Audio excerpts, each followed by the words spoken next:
بسم اللہ الرحمن الرحیم نحمدک ونستعینک یا ذا الجود والنعم یا ذا الفضل والکرم یا عالم السر والہمم یا خالق اللوح والقلم یا رب البیت والحرم الصلاة والسلام علی النبی الامی المکی المدنی التجلی التام والمجل الاتم مالک الحدوث سلطان القدم ابی العقول والنفوس والبشر وهو علة العلل ابی القاسم محمد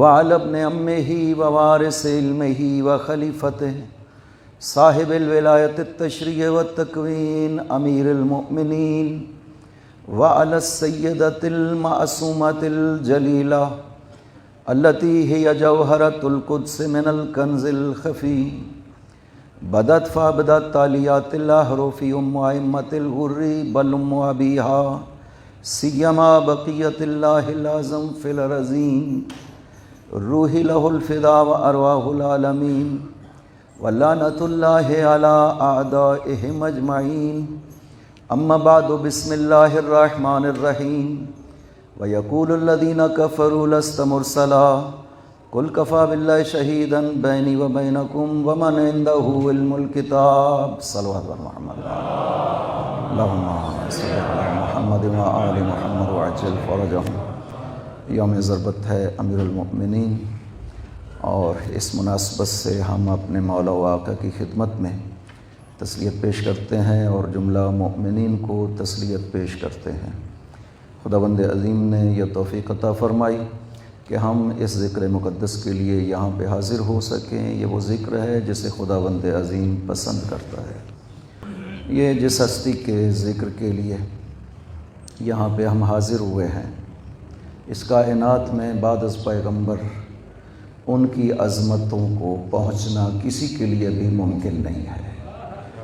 وہ کائنات کی وہ عظیم ہستی ہے کہ جس کو پہچاننا ہمارے بس میں نہیں ہے، اور نہ ہی ہمارے لیے ممکن ہے کہ ان کے مقام کا ہم ادراک کر سکیں۔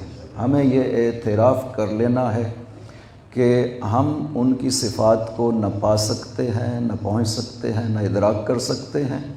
ہاں، جس طرح سے خود خداوند عظیم نے ان کی پہچان کروائی، اور پاک پیغمبر نے اور خود ان کی اولاد نے جو پہچان کروائی ہے، اس کے ذریعے سے پہچانا جا سکتا ہے۔ ایک زیارت ہے جو آپ امام زمانہ علیہ السلام اللہم صلی علی محمد وآل محمد وعجل فرجہم کی خدمت میں سلام عرض کرتے ہیں۔ اس میں یہ جملے ہیں: السلام علیکہ سلام من عرفک بما عرفک بہ اللہ۔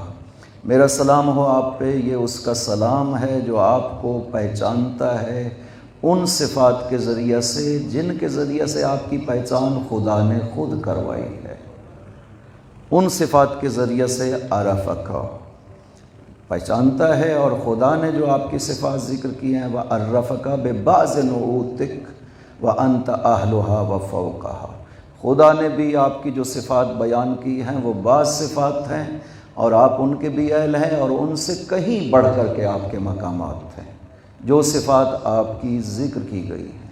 معصومین اس طرح سے ہیں کہ ان کی پہچان یا خدا نے کروائی ہے یا پاک پیغمبر نے کروائی ہے، یا خود انہوں نے بیان کیا ہے۔ ہمارے لیے اسے ادراک کرنا ممکن نہیں ہے۔ پاک پیغمبر نے ذکر کیا احادیث میں، اور خداوند عظیم نے ذکر کیا قرآن کریم میں۔ لہٰذا یہ 3 دن جو یہاں پہ ہم آپ کی خدمت میں ہوں گے، کوشش یہ ہے کہ قرآن اور امیر المؤمنین یعنی مولا کے مقامات کو قرآن کریم سے بیان کیا جائے، جو منزلیں آپ کی قرآن نے ذکر کی ہیں۔ اور شرف یہ ہے ان کی فضیلتوں کو ذکر کرنا کہ پاک پیغمبر ایک حدیث میں ارشاد فرماتے ہیں: ان اللہ جعل لأخی علی ابن ابی طالب فضائل لا یحصی عددہا غیرہ۔ خداوند عظیم نے میرے بھائی علی کے لیے ایسی فضیلتیں قرار دی ہیں کہ جن کی تعداد کو کوئی شمار نہیں کر سکتا سوائے خداوند عظیم کے۔ فمن ذکر فضیلۃ من فضائلہ مقرا بها غفر اللہ لہ ما تقدم من ذنبہ وما تأخر۔ جو میرے بھائی علی کی ایک فضیلت کا ذکر کرتا ہے مقرا بہا، اس حالت میں کہ وہ اس فضیلت کا اقرار کرنے والا ہو، تو خدا اس کے سابقہ اور آئندہ تمام گناہوں کو معاف کر دیتا ہے۔ یہ ہے امیر المؤمنین کہ جس کی فضیلتیں خدا کے علاوہ کوئی شمار نہیں کر سکتا ہے۔ خداوند عظیم جس نے قرار دی ہے، پیغمبر فرماتے ہیں جعل لہ، خدا نے ان کے لیے یہ فضیلتیں قرار دی ہیں، لا یحصی عددہ غیرہ، خدا کے علاوہ ان فضیلتوں کی تعداد کو کوئی بھی احصا نہیں کر سکتا۔ یہ مشہور حدیث ہے کہ اگر یہ تمام دریا سیاہی بن جائیں اور تمام درخت قلم بن جائیں اور تمام جن و انس لکھنے والے ہوں اور فرشتے حساب کرنے والے ہوں، لما احصوا فضائل علی ابن ابی طالب، تو پھر بھی علی کی فضیلتوں کو شمار نہیں کیا جا سکتا ہے۔ لہٰذا آپ ایک ایسی ہستی کی فضیلتیں ذکر کرنے کے لیے جمع ہوئے ہیں، اور جب آپ ایسی مجلس میں آتے ہیں تو خداوند عظیم کے جو آسمان کے فرشتے ہیں وہ نازل ہوتے ہیں اس جم پر جہاں پر مؤمنین فضیلت آل محمد اور فضائل امیر المؤمنین کو ذکر کرنے کے لیے جمع ہوئے ہیں۔ یہ حدیث پہلے بھی ذکر ہوتا رہتا ہے، میں اکثر اس کو ذکر کرتا رہتا ہوں کہ پاک پیغمبر نے ارشاد فرمایا مجتمع قوم یذکرون فضل علی ابن ابی طالب الا وحبطت علیہم ملائکۃ السماء۔ کوئی قوم بھی جب جمع ہوتی ہے تاکہ ذکر کریں فضائل امیر المؤمنین کو، تو ان کے اوپر آسمان کے فرشتے نازل ہوتے ہیں، حبطت علیہم ملائکۃ السماء، ان پر آسمان کے فرشتے نازل ہوتے ہیں، حتی تحف بہم، اتنے زیادہ فرشتے ہوتے ہیں کہ ان مؤمنین کو اپنے گھیرے میں لے لیتے ہیں۔ جب مجلس ختم ہوتی ہے اور فرشتے آسمان کی طرف پرواز کرتے ہیں، کلما مروا علی ملأ من الملائکۃ، اور جب وہ وہاں پر ملائکہ کے گروہوں کے پاس سے گزرتے ہیں تو وہ ملائکہ ان سے کہتے ہیں انا نشم منکم رائحۃ طیبۃ غیر رائحۃ الملائکہ، ہم آپ سے خوشبو سونگھ رہے ہیں جو ملائکہ والی خوشبو نہیں ہے۔ فمن این علقت بکم، یہ خوشبو آپ کو حاصل کہاں سے ہوئی ہے؟ وہ کہتے ہیں کننا عند قوم یذکرون فضل آل محمد، ہم ایک ایسی قوم کے پاس موجود تھے جو آل محمد کی فضیلتوں کو ذکر کر رہے تھے، ان الرائحۃ قد علقت بنا من ہناک، یہ خوشبو ہمیں وہاں سے حاصل ہوئی ہے۔ وہ فرشتے خواہش کرتے ہیں کہ ہم بھی وہاں پہ جانا چاہتے ہیں، ہم بھی یہ خوشبو لینا چاہتے ہیں، لہٰذا ہمیں بھی اس مجلس میں لے جاؤ۔ تو وہ فرشتے ان سے کہتے ہیں کہ ان القوم قد تفرقوا وذهبوا الى منازلهم، مجلس ختم ہو گئی، لوگ اپنے گھروں کو چلے گئے ہیں، مجلس ختم ہو گئی، تو وہ فرشتے ان سے کہتے ہیں کہ ہمیں اس جگہ پہ لے جاؤ جہاں پہ ذکر علی ہوتا رہا ہے، خوشبو اس مکان سے مل جائے گی ہمیں۔ لہٰذا یہ ہے اثر ان مجالس کا جو ذکر آل محمد کے لیے منعقد کی جاتی ہیں۔ خدا راضی ہوتا ہے، خدا اس ذکر کو پسند کرتا ہے، خدا خود بھی محبت کرتا ہے امیر المؤمنین سے، مؤمنین سے بھی یہی چاہتا ہے کہ وہ محبت کریں امیر المؤمنین سے۔ اور یہ تو حدیث مسلم ہے جس کا انکار کوئی بھی نہیں کر سکتا، بخاری اور مسلم میں موجود ہے کہ جب پیغمبر نے فرمایا لَأُوتِيَنَّ الرَّائِيَةَ غَدًا رَجُلًا يُحِبُّ اللَّهَ وَرَسُولَهُ يُحِبُّهُ اللَّهُ وَرَسُولُهُ، کل میں علم اسے دوں گا کہ جس کو اللہ اور رسول پسند کرتے ہیں اور وہ اللہ اور رسول سے محبت کرتا ہے۔ لہٰذا علی وہ ہستی ہے کہ جس سے رسول بھی محبت کرتے ہیں اور خدا بھی محبت کرتا ہے۔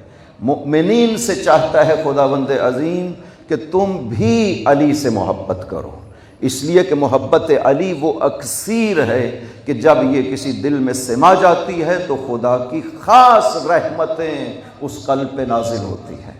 محبت علی کے صلہ میں، محبت علی کے نتیجہ میں خداوند عظیم یحون سکرات الموت، انسان پر موت کے سکرات کو آسان کر دیتا ہے جو محبت علی کے اثرات ہیں۔ یہی وجہ ہے کہ جب تک اس دنیا میں ہے احساس نہیں ہو سکتا کہ محبت علی کا اثر کیا ہے۔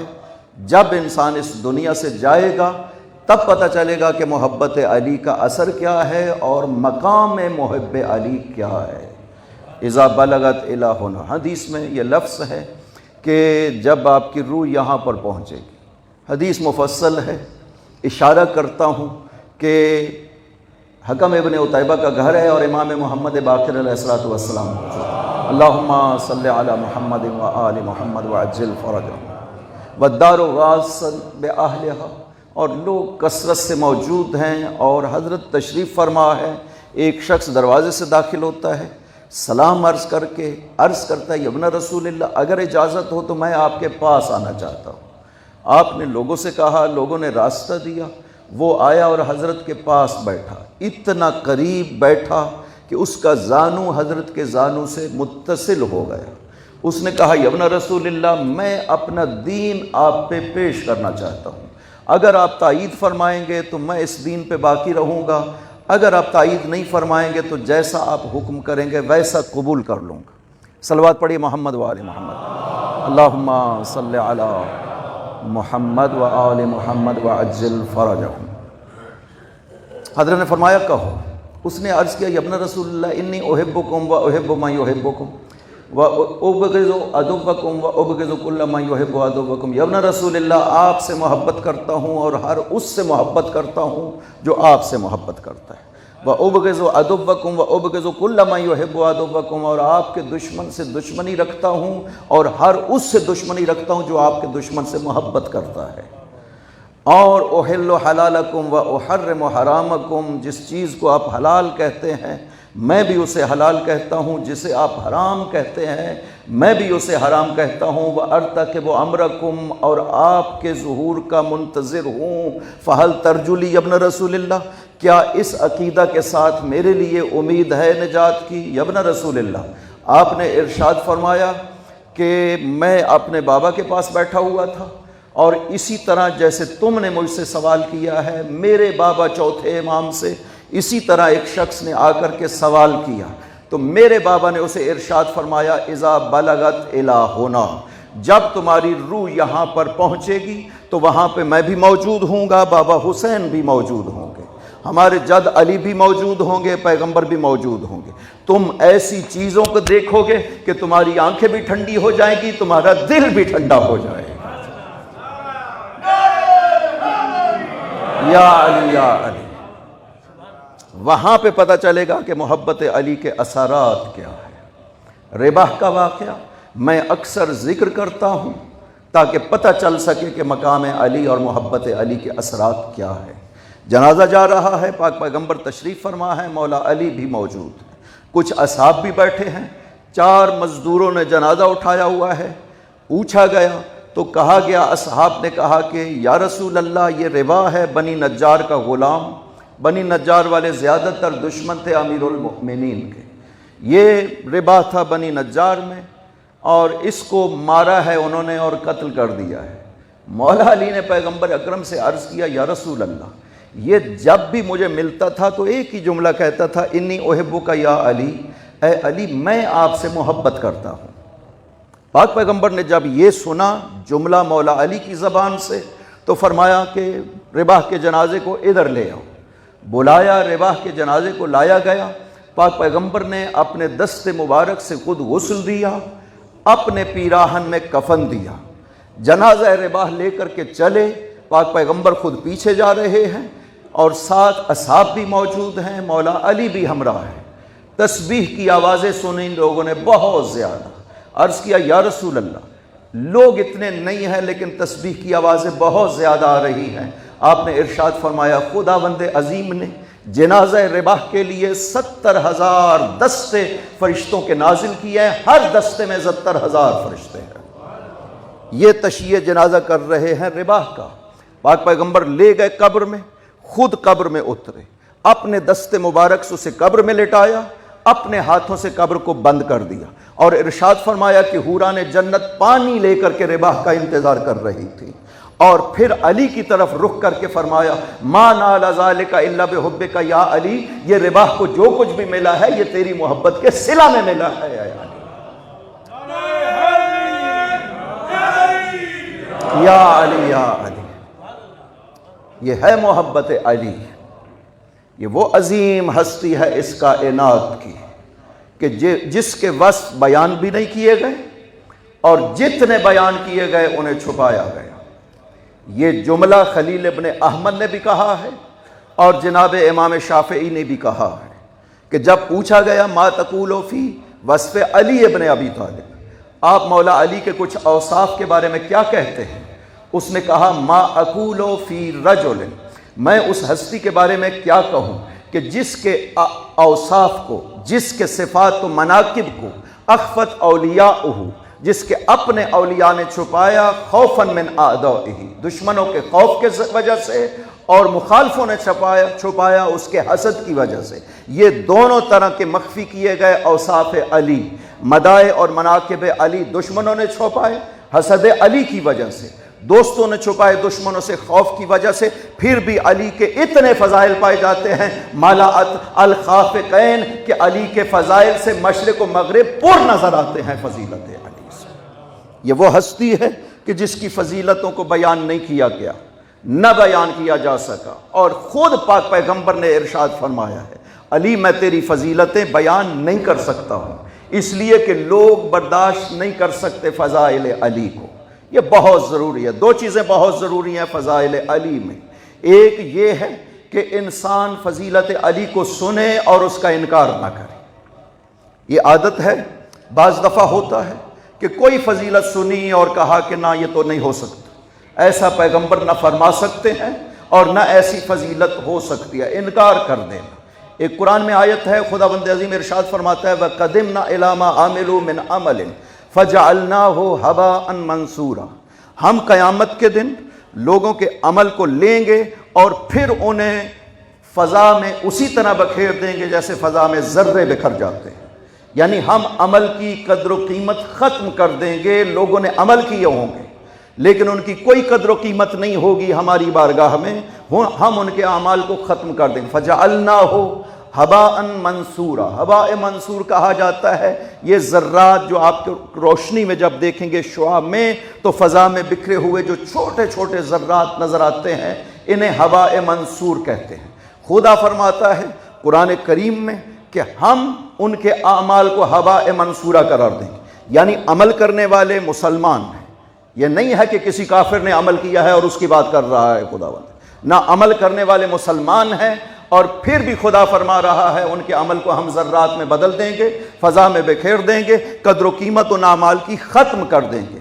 معصوم سے سوال کیا گیا، امام محمد باقر علیہ السلام، اللہم صلی علی محمد و آل محمد۔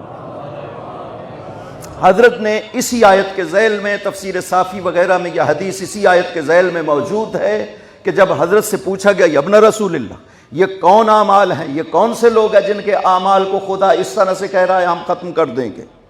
حضرت نے فرمایا یبعث قوم یوم القیامہ والنور بین ایدیہم کالقباۃ، ایک قوم قیامت کے دن مبعوث کی جائے گی اور ان کے اعمال کا نور ان کے سامنے اس طرح سے ہوگا جیسے سفید باریک کپڑا ہوتا ہے، نور ان کے سامنے ان کے اعمال کا، ان کو مبعوث کیا جائے گا ایک مرتبہ خداوند عظیم اس نور کو فیجعل اللہ ہباء منصورا، اس نور کو ختم کر دے گا اور وہ جو نور کی شکل میں عمل موجود تھے خدا اسے فضا میں بکھیر دے گا۔ پوچھا گیا یا ابن رسول اللہ وجہ کیا ہے؟ یہ کافر تھے، عمل نہیں کرتے تھے؟ فرمایا نا کانوا یصومون و یصلون، روزے بھی رکھتے تھے، نمازیں بھی پڑھتے تھے۔ پھر وجہ کیا ہے ان کے عمل کو کیوں باطل کر دیا جائے گا؟ تو حضرت نے فرمایا یہ وہ لوگ تھے جو نمازیں بھی پڑھتے تھے، روزے بھی رکھتے تھے، لیکن کلما سمعوا فضیلۃ من فضائل علی ابن ابی طالب انکروہ، لیکن جب علی کی فضیلت پیش کی جاتی تھی تو یہ اس کا انکار کر دیا گیا۔ لہٰذا انکار فضیلت علی کا مطلب اپنے اعمال کو باطل کر دینا ہے۔ ایک پہلو فضائل علی میں یہ ہے کہ انسان سنے اور برداشت نہ کر سکے اور انکار کر دے، اور دوسرا پہلو فضائل امیر المؤمنین میں یہ ہے کہ انسان علی کو خدا سمجھنے لگ جائے۔ یہ فضیلتیں، اتنے مقامات یہ تو خدا میں ہونے چاہیے، لہذا مولا علی کو نعوذ باللہ من ذالک اپنا خدا کہہ دیں۔ نہ آپ زیارت جامع کبیرہ بھی پڑھتے ہیں جو کہ خزانہ ہے عرش الہی سے نازل ہوا معصوم کی زبان سے، اس میں مقامات امام و امامت کو بیان کیا گیا ہے، وہاں پہ حکم دیا گیا ہے 100 مرتبہ اللہ اکبر کہیں پھر زیارت جامعہ کو پڑھیں۔ کس لیے؟ تاکہ عظمت الہی آپ کے مد نظر رہے، کہ جتنی عظمتیں بھی مولا علی کو حاصل ہو جائیں، جتنی عظمتیں بھی پیغمبر اکرم کو حاصل ہو جائیں، وہ خدا کی بارگاہ میں سر جھکاتے ہوئے نظر آ کر کے کہتے ہیں الہی ما عبدنا کا حق کا عبادتک، خداوندہ ہم تیرا حق کے عبادت ادا نہیں کر سکے۔ تمام عظمتوں کے ساتھ عظمت خدا پہچاننی ہو تو علی کی عبادتوں سے سمجھ آتی ہے، پیغمبر کی عبادتوں سے عظمت خدا کا اندازہ ہوتا ہے کہ خدا کتنا عظیم ہے، کہ جس کو علی جیسی ہستی بھی عبادت کرتی ہے اور پھر بھی کہتی ہے کہ بار الہ یہ حق عبادت ادا نہ ہو سکا۔ پاک پیغمبر ساری رات کھڑے ہوتے ہیں، پاؤں سوج جاتے ہیں، پھر بھی کہتے ہیں ما عبدنا کا حق کا عبادت، خداوندہ تیرا حق عبادت ادا نہیں ہو سکتا۔ ہمیں خداوند عظیم نے کس لیے خلق کیا ہے؟ ما خلقت الجن والانس الا لیعبدون، عبادت کی خاطر خلق کیا ہے۔ اس کا مطلب یہ نہیں ہے اس آیت کا کہ ہم 4-5 وقت میں نماز پڑھ لیں، 10-10 منٹ بارگاہ خدا میں سر جھکا لیں اور ہم خدا سے کہیں کہ ہم نے حق ادا کر دیا۔ نہ، وہ کہتا ہے خلقت ہی اس لیے ہے، آپ کا 24 گھنٹے سارا وقت عبادت خدا میں بسر ہونا چاہیے، رضا خدا کی تحصیل کے لیے کوشش کرنی چاہیے آپ کو، اپنے ہر آن میں، ہر لحظہ میں رضا خدا کو حاصل کرنے کی کوشش کرنی چاہیے، اس لیے خلق کیا گیا ہے۔ یہ کتنا بڑا شرف ہے خداوند عظیم نے ماہ رمضان کی صورت میں بخشا ہے، لیلۃ القدر عطا کی ہے، اور پھر ہمیں توفیق عطا فرمائی ہے کہ اس ماہ مبارک میں ہم اس کی عبادت کر سکیں۔ ایک ایک گھڑی، ایک ایک لحظہ ماہ رمضان کا خداوند عظیم نے اس طرح سے قرار دیا ہے کہ یہاں پہ آپ سانس بھی لیتے ہیں تو تسبیح خدا شمار ہوتی ہے، آپ سو بھی جاتے ہیں تو عبادت خدا شمار ہوتی ہے۔ ایسا کہاں پہ ہوتا ہے؟ جب وہ شرف دینا چاہتا ہے انسان کو تو اس طرح سے شرف عطا کرتا ہے کہ آپ کی سانسیں بھی تسبیح بن جائے گی، آپ کی نیند بھی عبادت خدا ہو جائے گی۔ پھر کہتا ہے کہ آپ 84 سال، یہ جو 1000 مہینہ ہے یہ 84 سال بنتا ہے، آپ 84 سال ایک عمل انجام دیں۔ جو مقام آپ کو حاصل ہونا ہے اس ماہ رمضان میں، ایک رات ایسی ہے کہ وہ رات آپ عبادت کر لیں، وہ 84 سال کی عبادتوں کے برابر ہو جائے۔ وہ سفر جو آپ نے 84 سال میں بارگاہ خدا کے لیے طے کرنا ہے، وہ ایک رات میں کوئی عمل بھی کریں 84 سال کے برابر ہو جائے گا۔ کہاں پہ ہوتا ہے ایسا؟ کس طرح سے خداوند عظیم نے یہ شرف بخشا ہے؟ تنزل الملائکۃ والروح فیہا، ملائکہ نازل ہوتے ہیں، اتنے زیادہ نازل ہوتے ہیں کہ زمین بھر جاتی ہے۔ ایک رات گزر گئی، 2 راتیں باقی ہیں، تینوں راتوں کو شب قدر شمار کرنا چاہیے۔ یوں نہیں ہے کہ شب قدر کوئی ایک رات ہے، نہ، روایت موجود ہے 19 کی رات کو فیصلے ہوتے ہیں، 21 کی رات کو مضبوط کیے جاتے ہیں، 23 کی رات کو حتمی شکل دی جاتی ہے ان فیصلوں کو۔ لہٰذا تینوں راتوں میں خداوند عظیم کی برکات ہیں، خداوند عظیم نے مقامات ہیں جو عطا کیے ہیں۔ انزلت فیہ القرآن ھدی للناس وبینات من الھدی والفرقان، یہ وہ مہینہ مبارک ہے جس میں تو نے قرآن نازل کیا۔ وجعلت فیہ لیلۃ القدر، اس میں تو نے لیلۃ القدر قرار دی ہے۔ یہ جو دعا ہر نماز کے بعد پڑھتے ہیں کس لیے ہے؟ تاکہ متوجہ رہیں، فضیلتوں کو ذکر کرتے ہیں کہ ھذا شہر عظمتہ وکرمتہ وشرفتہ وفضلتہ علی الشہور، یہ فضیلت ذاتی، اور اس کے بعد ارشاد فرمایا کہ 2 فضیلتیں اور بھی اس مہینے کو عطا کی، کہ قرآن نازل کیا اور شب قدر قرار دی ہے اس مہینے میں۔ یہ ساری فضیلتیں اس مہینے میں جمع ہو گئی۔ دوسرا عشرہ ختم ہوا، تیسرا عشرہ شروع ہوگا تو اتقم من النار، خداوند عظیم اس عشرے میں جہنم کی آگ سے آزاد کرتا ہے۔ فرشتے آوازیں دیتے ہیں، کوئی ہے جو جہنم کی آگ سے چھٹکارا چاہتا ہے، کوئی ہے جو جہنم کی آگ سے بچنا چاہتا ہے، آؤ بارگاہ خدا میں توبہ کرو، آؤ بارگاہ خدا میں استغفار کرو، آؤ خدا سے مانگو، خدا تمہیں عطا کرے گا۔ جمعہ کا جب دن آتا ہے تو وہ جو پورے مہینے میں جو خداوند عظیم آزادی عطا کرتا ہے، جمعہ کی ہر ساعت میں خداوند عظیم 1 لاکھ افراد کو جہنم سے چھٹکارا دیتا ہے۔ لہٰذا خوش قسمتی ہے ہم نے اس مہینے کو ادراک کیا، اور خوش قسمتی ہے کہ خدا نے ہمارے دلوں میں محبت علی ڈالی ہے۔ یہ اس کا انعام ہے، ہمارا اس میں کوئی کمال نہیں ہے، کیونکہ یہ عقل تو ساری دنیا کے پاس موجود ہے، یہ کوئی اضافی عقل ہم میں نہیں ہے کہ ہم نے عقل سے سمجھ لیا، مقام علی کو پہچانا اور دل میں محبت علی پیدا ہو گئی۔ نہ، یہ اس کا احسان ہے کہ اس نے نسل میں کسی خیر کی وجہ سے یہ محبت علی ہمارے دلوں میں ڈالی ہے۔ اب شکر کرنا ہمارا کام ہے اس نعمت عظمیٰ پہ، قیامت والے دن بھی وہ اسی کا سوال کرے گا. ثم لتسألن یومئذ عن النعیم، اس خاص نعمت کے بارے میں آپ سے سوال کیا جائے گا قیامت کے بارے میں. پوچھا گیا یا ابن رسول اللہ یہ کون سی نعمت ہے؟ جناب امام ابو حنیفہ بیٹھے ہوئے تھے. حضرت نے فرمایا تم بتاؤ یہ کون سی نعمت ہے کہ خدا کہہ رہا میں سوال کروں گا؟ انہوں نے کہا کہ یہ جو ہمیں خداوند عظیم کھانا پینا عطا کرتا ہے اس کا سوال کرے گا. آپ نے ارشاد فرمایا کہ یہ وہ کریم ہے خداوند عظیم، وہ اپنی دسترخوان پہ آپ کو دعوت دیتا ہے، پھر کھانا شمار کرے گا کہ تم نے کتنے لقمے کھائے ہیں اور کتنا پانی پیا ہے، کتنی نعمتیں استعمال کی ہیں. ایک عام شخص سے یہ تصور نہیں کیا جا سکتا ہے کہ آپ کو گھر میں بلائے، مہمان بنائے اور پھر آخر میں کہے کہ آپ نے اتنے لقمے کھائے ہیں، اتنی نعمتیں. وہ تو کبھی عام شخص نہیں کر سکتا، تو خدا تو بہت کریم ہے، وہ کیسے؟ تو آپ نے ارشاد، اس نے پوچھا کہ ابن رسول اللہ پھر کیا مراد ہے اس نعمت سے؟ فرمایا ولایتنا اہل البیت، اس نعمت سے مراد ہم اہل بیت کی ولایت ہے جس کا قیامت کے بارے میں سوال کیا جائے گا. لہٰذا یہ نعمت ہے خدا جسے قرآن کریم میں کہہ رہا کہ ہم نے یہ نعمت عطا کی اور اس نعمت کو ہم نے کمال بخشا ہے علی کی ولایت کے ذریعے سے. اور یہ ولایت علی جو ہمارے دلوں میں خدا نے قرار دی ہے، اس کا خدا کا جتنا بھی شکر کرنا چاہیں یہ کم ہے. اور مولا علی کو پہچاننا ہو، اس کائنات میں دو وجود ہیں جو بہت عظیم ہیں، ان کے ذریعے سے مولا علی کو پہچانا جا سکتا ہے. ایک قرآن کریم، یہ ایسا وجود ہے خداوند عظیم نے جس کو اس کائنات میں بھیجا ہے کہ جس کی عظمتوں کے سامنے کوئی چیز بھی، حتیٰ جتنی کتب الہی بھی خدا نے نازل کی ہیں، اس قرآن کو کہتا ہے مہیمنن علیہ ہے. یہ تمام الہی کتابوں کے اوپر احاطہ رکھتا ہے قرآن کریم. لہٰذا قرآن کی عظمتیں ہیں کہ خدا نے ارشاد فرمایا لو انزلنا ھذا القرآن علی جبل لرأیتہ خاشعا متصدعا من خشیۃ اللہ. یہ قرآن پہاڑ بھی برداشت نہیں کر سکتا تھا اگر میں پہاڑ پہ نازل کرتا. پہاڑ ریزے ریزے ہو جاتا اگر میں اس قرآن کو پہاڑ پہ نازل کرتا. یا تو قرآن کے ذریعے سے پہچانے، یا پھر دوسرا وجود اس کائنات میں جو بعد از خدا عظمتوں کے لحاظ سے کوئی مثیل نہیں رکھتا، کوئی تصور نہیں رکھتا، وہ وجود مبارک ہے پیغمبر اکرم. مولا علی کو پہچاننا ہو تو یہ دو کسوٹی ہیں ہمارے پاس، یہ دو معیار ہیں ہمارے پاس، یا قرآن کے ذریعے سے پہچانے یا رسول خدا کے ذریعے سے پہچانے مولا علی کو. قرآن کے لیے پاک پیغمبر نے ارشاد فرمایا علی مع القرآن والقرآن مع علی. حدیث صحیح ہے، حاکم نے مستدرک میں ذکر کیا، صحیح کہا، ذہبی نے ذکر کیا، البانی نے صحیح کہا، اور سیوطی نے الجامع الصغیر میں ذکر کیا، طبرانی نے المعجم الاوسط میں ذکر کیا. لہذا حدیث مشہور اور حدیث صحیح ہے.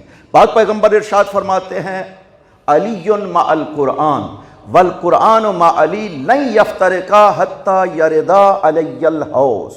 علی قرآن کے ساتھ ہے اور قرآن علی کے ساتھ ہے، یہ کبھی بھی ایک دوسرے سے الگ نہیں ہوں گے یہاں تک کہ حوض کوثر پر مجھ تک پہنچیں گے.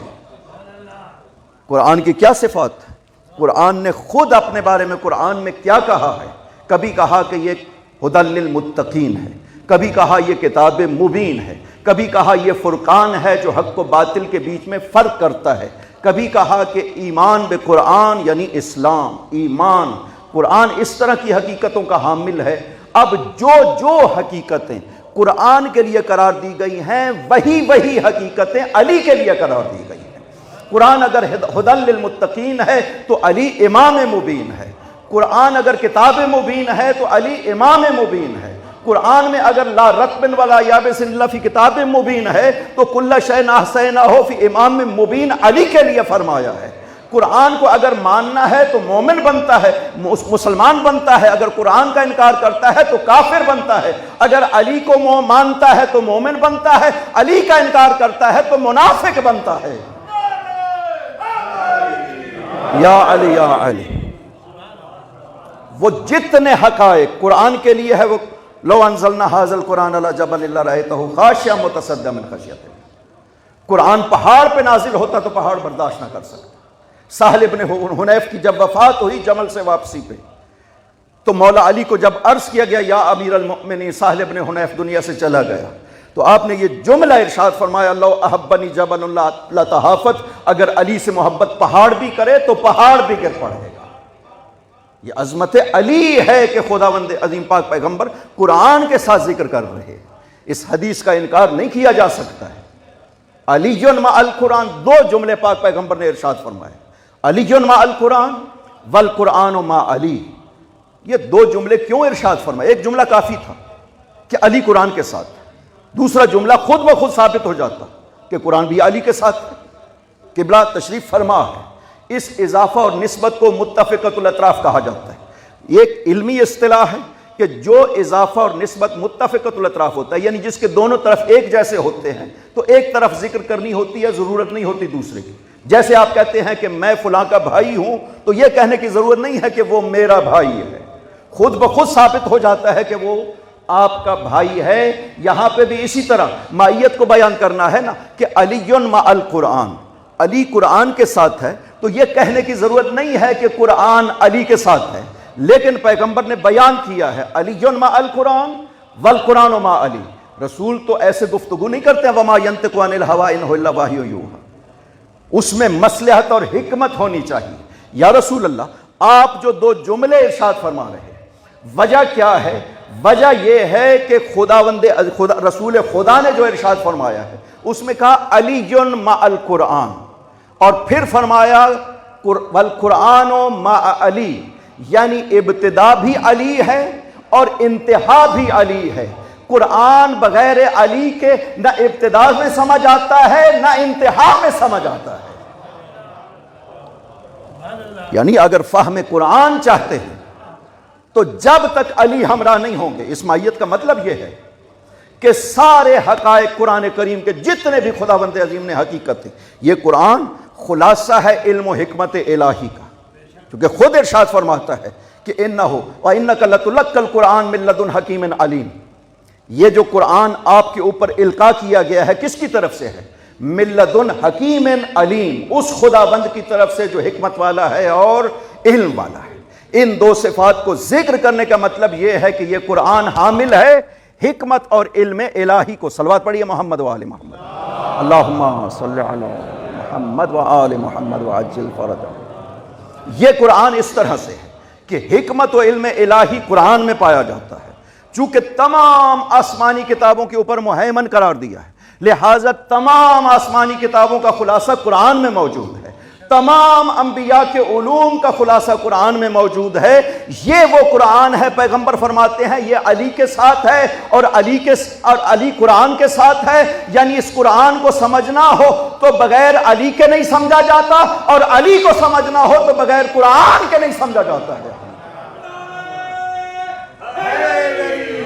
یا علی یا علی، یہی وجہ ہے کہ جب صفین میں قرآن نیزوں پہ بلند ہو گیا اور خوارج جمع ہو کر کے آ گئے خیمہ علی کے اطراف میں 20,000 کہ ادھر قرآن ہے، ہم قرآن کے مقابل میں تلوار نہیں اٹھا سکتے، مولا علی نے کیا خوبصورت جملہ ارشاد فرمایا تھا، لوگوں کو بتایا کہ تم نے علی کو پہچانا نہیں ہے، فرمایا ذاک القرآن ذاک الکتاب الصامت وانا القرآن الناطق، اور وہ جو نیزوں پہ اٹھا ہے وہ کتاب صامت ہے، قرآن ناطق، میں علی ابن ابی طالب ہوں۔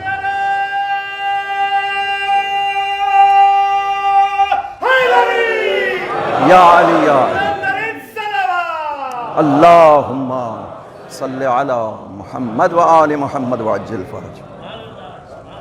ذاک الکتاب الصامت، وہ کتاب صامت ہے، اس کو زبان الہی چاہیے اس کتاب کو، اور زبان الہی مجھ علی کو قرار دیا گیا فرمایا ہے۔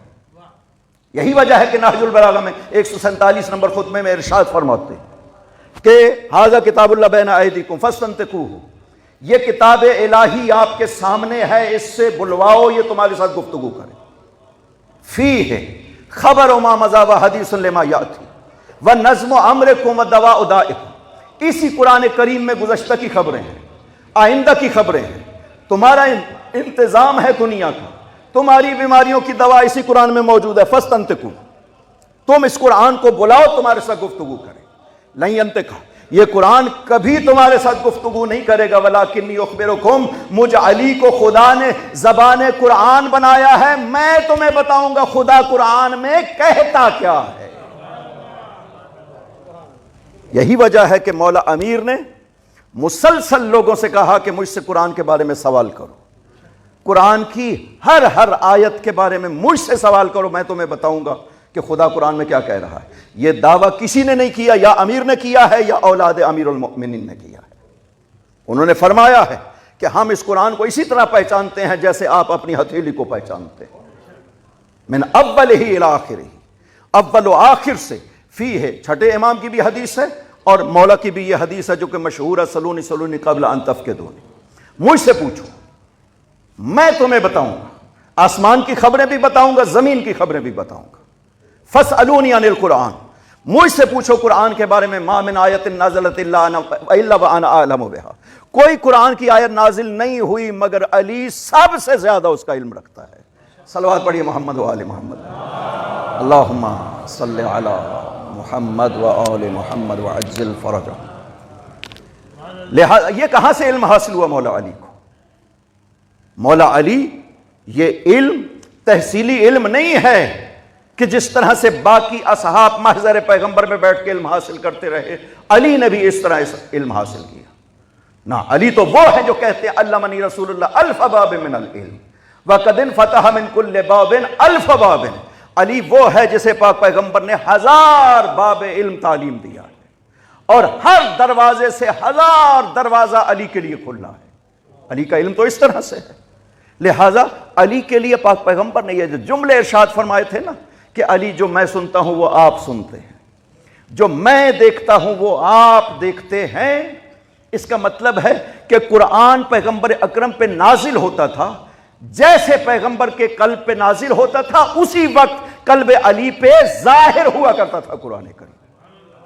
کیونکہ یہ علم حصولی نہیں ہے کہ عام طریقوں سے علم حاصل کر لیں اور پھر فرمائیں کہ میں قرآن کو جانتا ہوں، قرآن کے حقائق کو جانتا ہوں، کیونکہ قرآن میں ظواہر بھی موجود ہیں اور حقائق بھی موجود ہیں۔ قرآن کے حقائق کا علم بھی علی کو حاصل ہے اور قرآن کے ظواہر کا علم بھی علی کو حاصل ہے، اور یہی وجہ ہے کہ یہ حدیث صحیح ہے۔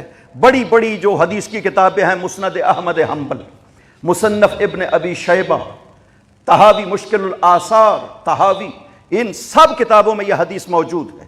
پاک پیغمبر نے اصحاب کو دیکھ کر کے ارشاد فرمایا، ان منکم من یقاتل علی تعویل القرآن کما قاتلت علی تنزیلہ، کہ تم میں سے ایک ہستی وہ ہے جو قرآن کی تعویل پہ جنگ کرے گی جس طرح سے میں نے قرآن کی تنزیل پہ جنگ کیا۔ تنزیل یعنی ظاہر قرآن، تعویل یعنی حقیقت قرآن، تنزیل یعنی اسلام، تعویل یعنی ایمان۔ یعنی اسلام کے لیے میں جنگیں کرتا رہا ہوں، ایمان کے لیے علی جنگیں کریں گے۔ یہاں پہ ایک صحابی نے اٹھ کر کے کہا، آنا ذالک یا رسول اللہ، وہ ہستی میں ہوں جو جنگ کرے گا تعویل قرآن پہ؟ فرمایا نہیں، تم نہیں۔ دوسرے اٹھے، کہا میں ہوں یا رسول اللہ، فرمایا تم بھی نہیں ہو۔ وَلَكِنَّهُ خَاسِفُ النَّعْلِ، وہ جو میرا جوتا گانٹ رہا ہے نا، یہ اس کا منصب ہے جو خدا نے قرار دیا ہے۔ تنزیل پہ جنگ کرنا یہ منصب پیغمبر اکرم ہے، اس کا مطلب ہے اس کے برابر منصب مولا علی کو خداوند عظیم نے یہ عطا کیا ہے کہ علی میری ذمہ داری تھی تنزیل قرآن پہ جنگ کرنا، تیری ذمہ داری ہے تعویل قرآن پہ جنگ کرنا۔ تو علی کو یہ منصب الہی ہے جو پیغمبر فرما رہے ہیں۔ مولا علی کے بہت سے مناصب ہیں جس کا ہمیں پتہ بھی نہیں ہے، ہمیں اندازہ بھی نہیں ہے۔ ہم سمجھ لیا کہ مولا علی امام ہیں، امام الکل ہیں، امامت عظمیٰ، بہت سے مناصب ہیں جو مولا علی کے لیے خداوند عظیم نے قرار دیا ہے۔ ان منصبوں میں سے ایک منصب یہی ہے کہ تعویل قرآن پہ جنگ کرنا یہ منصب الہی ہے جو مولا امیر کو عطا کیا ہے۔ ابو سعید خدری بیان کرتے ہیں کہ ہم منتظر تھے اصحاب پاک پیغمبر کے ایک حجرہ کے سامنے، فخرج، پاک پیغمبر اپنے حجرہ کے سامنے سے نکلے اور قدن قطعت نعلہ، پاک پیغمبر جب تشریف لائے بار تو جوتا ٹوٹ گیا پاک پیغمبر کا، فَأَلْقَاهُ إِلَىٰ عَلِيٍّ، پاک پیغمبر نے جوتا علی کے حوالے کیا، علی میرے جوتے کو گانٹھ دو، اور پھر پاک پیغمبر تھوڑے سے چلے اور پھر کھڑے ہو گئے۔ ہم سب ہیبت پیغمبر کی وجہ سے خاموش، کچھ بھی نہیں بول رہے۔ ہمارے سوال کیے بغیر خود ہی پیغمبر نے یہ جملہ ارشاد فرمایا، ان منکم من یقاتل علی تعویل القرآن کما قاتلت علی تنزیلہ، تم میں سے ہے ایک ہستی وہ جو تعویل قرآن پہ۔ میں کہا کرتا ہوں کہ خداوند عظیم نے صفات امیر المؤمنین کو قرآن کریم میں نام لے کر ذکر نہیں کیا ہے، اوصاف کے ساتھ بیان کیا ہے، نام نہیں لیا۔ نام لینا آسان تھا، خدا کہہ دیتا نا کہ علی ہیں جو شاہد پیغمبر ہیں، علی ہیں جو تمہارے ولی ہیں، علی ہیں جو اولی الامر ہیں، خدا کہہ سکتا تھا، لیکن خدا نے نام نہیں لیا ہے، خدا نے صفات علی کے ذریعے سے ذکر کیا ہے، تاکہ نام تو کوئی بھی کہہ سکتا تھا کہ یہ فلاں کا نام ہو سکتا ہے، ایسی صفات بیان کر دو جو سوائے علی کے کسی اور میں دعویٰ کرنا ممکن ہی نہ رہے۔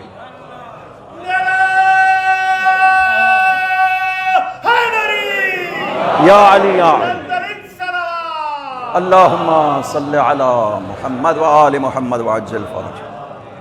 وہ صفات کوئی اور دعویٰ ہی نہ کر سکے۔ یہ جو میں نے سورہ رعد کی آخری آیت تلاوت کی ہے، خدا اس میں کیا ارشاد فرماتا ہے؟ وَيَقُولُ الَّذِينَ كَفَرُوا لَسْتَ مُرْسَلًا، میرے رسول، یہ کافر کہتے ہیں کہ آپ رسول نہیں ہیں۔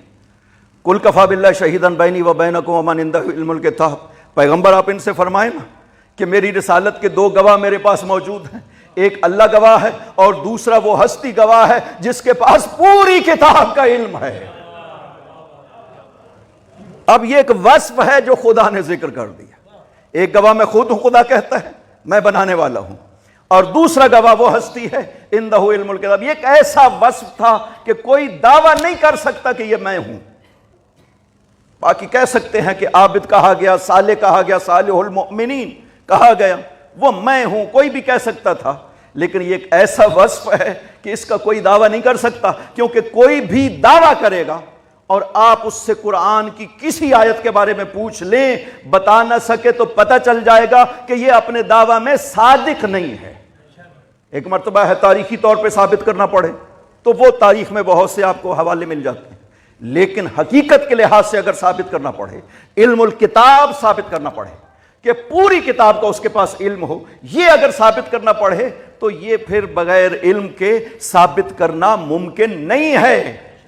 خدا جو مولا علی کو گواہ بنا رہا ہے، اپنی کتاب کا علم حامل کہہ رہا ہے کہ پوری کتاب کا جس ہستی کے پاس علم ہے وہ گواہ ہے رسالت پیغمبر کا، تو یہ اب کیسے مولا علی گواہی دیں پاک پیغمبر کی؟ خدا تو وہ ہے جس نے بنایا ہے، وہ تو گواہی دے سکتا ہے کہ میں نے خود بنایا ہے، لہٰذا میں تو گواہی دے سکتا ہوں کہ میں نے اسے رسالت کب عطا کی، کہ پیغمبر فرماتے ہیں کنت نبیا وآدم بین الماء والطین، میں تو تب سے نبی ہوں جب آدم ابھی مٹی اور پانی میں موجود تھا۔ تو نبوت تو تب سے ہے۔ جو گواہ بننا چاہتا ہے وہ کیسا گواہ ہونا چاہیے؟ جو یہاں پہ 40 سال کے بعد آ کر کے اسلام قبول کر لے، پیغمبر کی رسالت کو مان لے، وہ گواہ نہیں بن سکتا۔ اور جس کا دعویٰ کیا گیا عبداللہ ابن سلام کا، وہ تو 9ویں سال بعثت پیغمبر میں اسلام لایا ہے، کہا گیا کہ وہ مراد ہے، وہ کیسے رسالت پیغمبر کا گواہ ہو سکتا ہے؟ رسالت تب سے ہے جب آدم ابھی مٹی اور پانی میں موجود تھے۔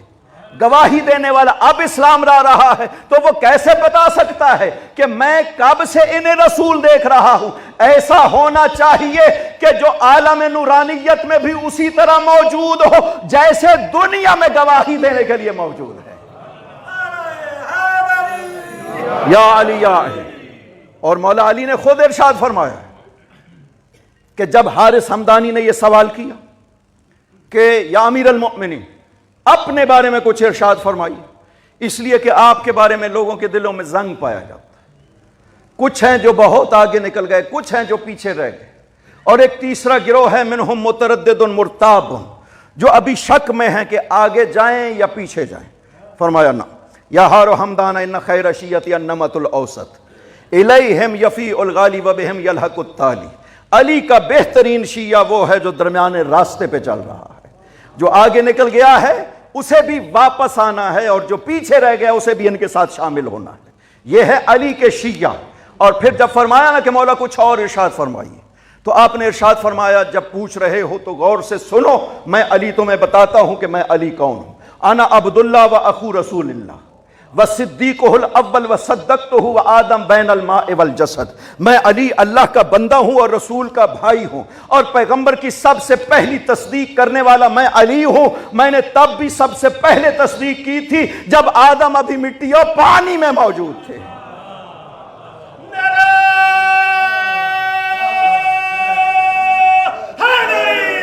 یا علی یا علی۔ اللہم صلی علی محمد و آل محمد وعجل فرج۔ میں ہوں صدیق اول پیغمبر کا، میں ہوں جس نے سب سے پہلے تصدیق کی، وہاں بھی اور یہاں بھی۔ ثم صدیقہ الاول فی امتکم ھذہ، یہاں تمہاری امت میں بھی پہلی تصدیق علی نے کی ہے۔ علی وہ ہستی ہے، جب ماہ رمضان میں پیغمبر خطبہ ارشاد فرما رہے تھے، مولا علی نے اٹھ کر کے سوال کیا، ای الاعمال افضل فی ھذا الشہر یا رسول اللہ، یا رسول اللہ یہ تو بتائیے اس مہینے میں افضل ترین عمل کون سا ہے؟ ارشاد فرمایا الورع عن محارم اللہ، اے علی خدا کے محارم سے ورع اختیار کرنا۔ یہ کہہ کر کے پیغمبر رو پڑے۔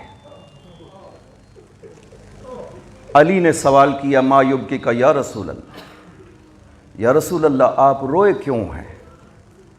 فرمایا علی میں نے تیرے چہرے پہ نظر کی ہے اس لیے رو پڑا ہوں کہ یہی خدا کا محترم مہینہ ہوگا۔ ان باعث اشق الاولین والآخرین، اے علی کائنات کا بدبخت ترین انسان آئے گا، علی آپ کے سر پہ ضربت لگائے گا اور آپ کی داڑھی خون سے رنگین ہو جائے گی۔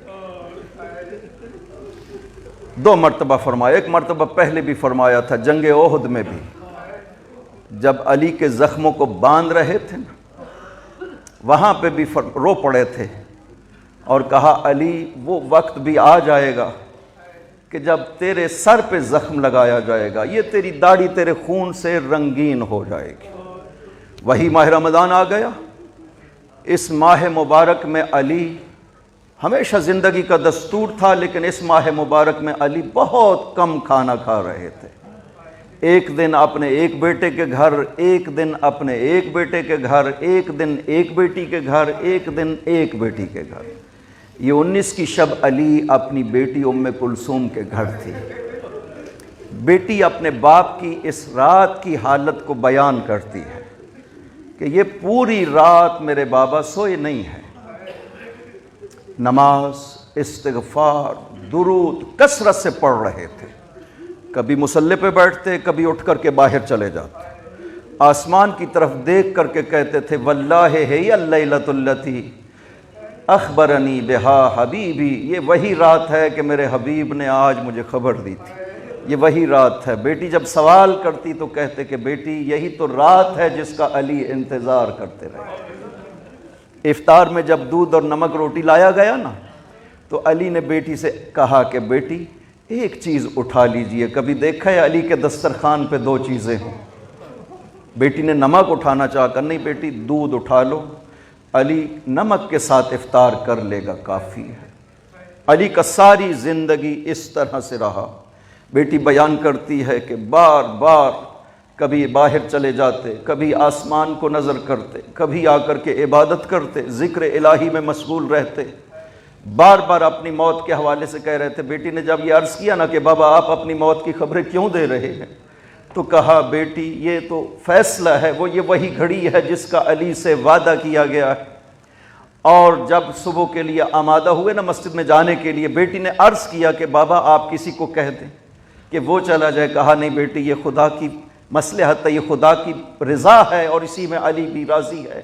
تیاری کی، جب باہر نکلے تو آج عجیب ہے کہ جو گھر میں بطخیں موجود تھی انہوں نے دامن علی پکڑ لی، شور کرنے لگی، کبھی بھی نہیں بولی تھی۔ جب دامن علی کو پکڑ لیا نا تو ارشاد فرماتے ہیں کہ یہ تو ابھی بطخوں کی آوازیں ہیں، ان قریب نوحہ کرنے والوں کی آوازیں بھی بلند ہونے والی ہیں۔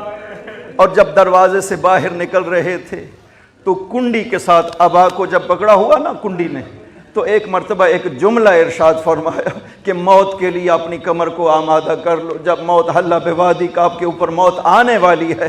علی تشریف لے گئے مسجد میں، بی بی ام کلثوم نے جا کر کے بھیا حسن نے کہا بھیا حسن دیکھو نا کہ آج بابا کس طرح کی خبریں دے رہے تھے، اور بابا مسجد چلے گئے، آپ جاؤ نا۔ مولا حسن پیچھے سے جب گئے، ابھی مولا امیر مسجد میں داخل نہیں ہوئے تھے، پیچھے سے حسن پہنچے، سلام عرض کیا۔ مولا امیر نے ارشاد فرمایا بیٹا حسن آج گھر چلے جاؤ، آج علی چاہتا ہے کہ میں اکیلا مسجد میں جاؤں، آج قضاء خدا کا دن ہے، آپ واپس چلے۔ جب قسم دی نا مولا امیر نے، امام حسن واپس آ گئے مسجد میں۔ آ کر کے مولا امیر نے نوافل پڑھے، اور اس کے بعد مازنہ پہ جا کر جب علی نے آذان کہی تو یہ آخری آذان تھی علی کی جو کوفہ والے کے کانوں پہ پہنچ رہی تھی۔ اللہ اکبر، اللہ اکبر، علی کی آذان کی آوازیں بلند ہوئی، کوفہ والوں نے آواز علی کو سنا، علی کی بیٹیاں، علی کے بیٹے سب سن رہے ہیں یہ آذان علی۔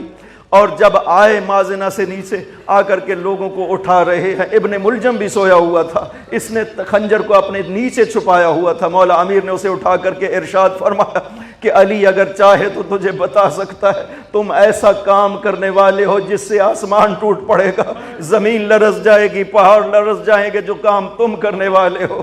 علی نے جا کر کے نماز شروع کی، اور اس نے جا کر ستون کے پیچھے انتظار کرنا شروع کیا، اور پہلی رکعت پڑھنے کے بعد جب علی نے سجدے سے سر اٹھایا اور اس نے سر علی پہ ضربت لگائی، اور ادھر ضربت لگنی تھی، ادھر جبرائیل نے یا آواز دی، اور لوگوں ارکان ہدایت گر گئے، اور لوگوں عروۃ الوثقی ٹوٹ گیا، قتل ابن ام المصطفیٰ، اور پیغمبر کا بھائی قتل ہو گیا۔ یہ آواز بلند ہونی تھی۔